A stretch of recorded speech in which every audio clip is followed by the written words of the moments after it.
सभी बच्चों को नमस्कार। बात हो रही है सिंगेज अलजेब्रा की, जिसका चैप्टर 14 प्रोबेबिलिटी 2 की हम बात कर रहे हैं, जिसके कंसेप्ट एप्लीकेशन एक्सरसाइज 14.5 की हम बात कर रहे हैं। देखते हैं उसका नेक्स्ट क्वेश्चन। देखिए, इसका पहला क्वेश्चन कहता है, जरा क्वेश्चन को ध्यान से सुनिएगा। लिखा, card from pack of 52 cards has lost. From the remaining card 2 cards are drawn and are found to be spade. Find the probability that missing card is also a spade. Question समझ में आया कह क्या रहा है? देखो, probability में एक बड़ी दिक्कत होती है, कह क्या रहा है, इसका मतलब क्या निकल रहा है। कहते हैं भाई 52 का एक बंच है कार्ड में, उसमें एक कार्ड जो है ना वो लॉस्ट हो गया।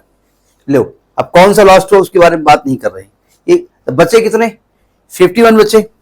और कहते हैं रिमेनिंग जो कार्ड थे 51 में, उसमें 2 कार्ड आपने ड्रॉ किए और पाया ये कि वो जो कार्ड आपने ड्रॉ किया ना वो स्पेड था।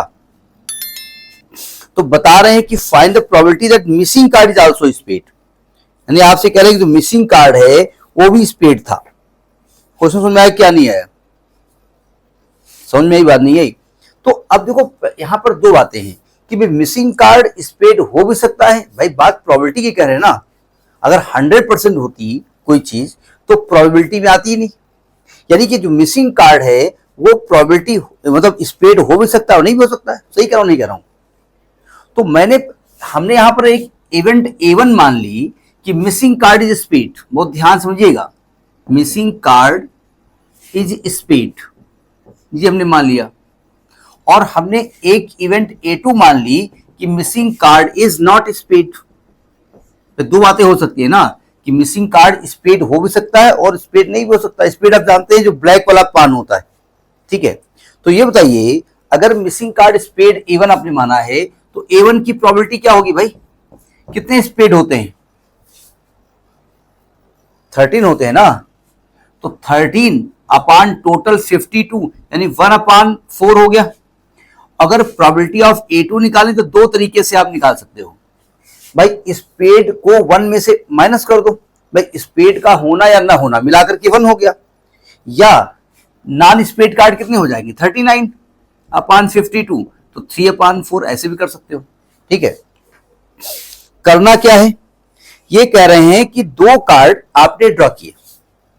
भाई क्वेश्चन क्या कह रहा है, वो ध्यान से क्वेश्चन को बार बार पढ़ते रहिए, तो क्वेश्चन को पढ़ना भी बार बार पड़ेगा। क्वेश्चन कह रहा है कि 2 cards are drawn and found to be spade. 2 card हमने ड्रॉ किए, ठीक है। तो हमने ए मान लिया कि 2 स्पेड कार्ड ड्रॉ किए गए है ना। हमने एक इवेंट ए मान ली है कि 2 ड्रॉन कार्ड आर स्पेड। बहुत ध्यान से समझिएगा, आप सुनो ध्यान से। ये जो आपने ड्रॉ किया है ना कार्ड, 2 स्पेड के ड्रॉ किए है ना, क्यों? अब सुनो, अगर मिसिंग कार्ड, अच्छा मिसिंग तो पहले हो गया है ना, कार्ड एक तो पहले से मिस हो गया है। अगर मिसिंग कार्ड स्पेड था तो बचे कितने स्पेड? 12 बचे है ना। और अगर मिसिंग कार्ड स्पेड नहीं था तो 13 बचे। नहीं समझे? अगर मैंने माना, मतलब पहले हम निकालेंगे probability of A when missing card is spade, ये निकालना पड़ेगा। एक करना पड़ेगा probability of A when missing card is not spade. क्यों भाई?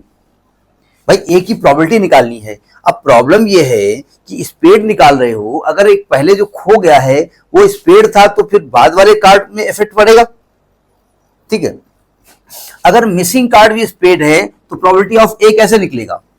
कितने कार्ड बचे हैं? 12 बचे हैं ना। तो यानी कि ये आपका आएगा 12C2 अपान 50, कितना लिखे? 52 के 51। एक कार्ड खो गया है ना, तो 51C2 आएगा ना, कैलकुलेट बाद में करेंगे। और अगर मिसिंग कार्ड स्पेड नहीं है, मिसिंग हुआ है, ये तो मालूम है, तो नंबर ऑफ सैंपल स्पेस तो 51C2 ही आने वाला है। लेकिन मिसिंग कार्ड स्पेड नहीं है और आप स्पेड निकाल रहे हो तो 13 में से 2 निकाल रहे हो ना, 13C2। क्यों भाई?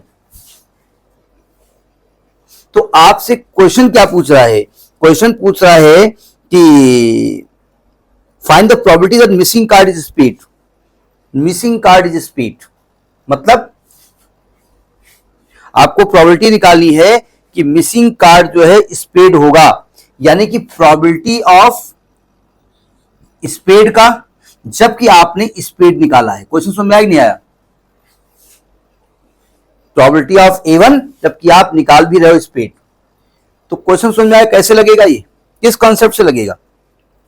फॉर्मूला आपको याद है ना, कैसे लगेगा बताइए, थोड़ा फॉर्मूला याद करिए। तो आपने पढ़ा है probability of A1 into probability of A upon A1। Bayes theorem लग रही है ना यहाँ पर, क्यों? मतलब अगर हमसे कहते हैं स्पेड होने की प्रोबेबिलिटी नहीं पूछ रहे, कहते हैं प्रोबेबिलिटी निकालो जबकि वो मिसिंग कार्ड स्पेड था, पीछे वाली बात कर रहे हैं, तो बेस थ्योरम हो गई ना। तो यहां क्या लिखते हैं, probability of A1 into probability of A upon A1 plus probability of A2 into probability of A upon A2। क्यों भाई? अब इसकी वैल्यू रख दे, पहले नोट करिए यहां तक। देखिए प्रोबेबिलिटी ऑफ A1 क्या है, 1/4 into probability of A upon A1 क्या है, इसको कैलकुलेट कर लिया जाए, इसको कैलकुलेट कर लो।